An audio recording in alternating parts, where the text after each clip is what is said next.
Sa gitna ng giyera na yun, napatay ang asawa ko si Rosa.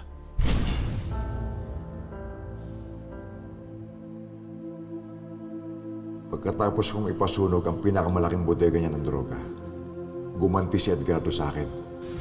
Pinasugod niya ang mga tauhan niya sa mismong bahay ko.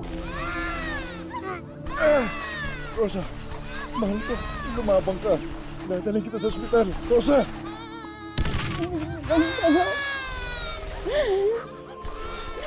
Lahat ng pera. Lahat ng meron tayo.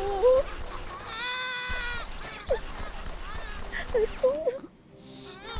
Si Abel ang anak ko.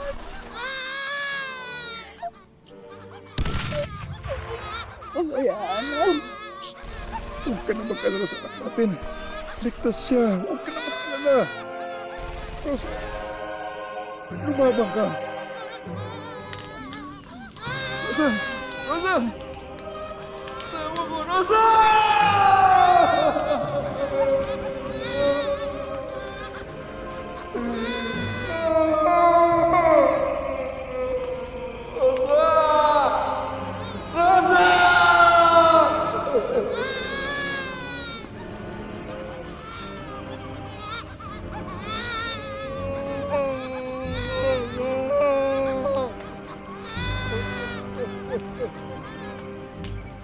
At doon napatay si Rosa.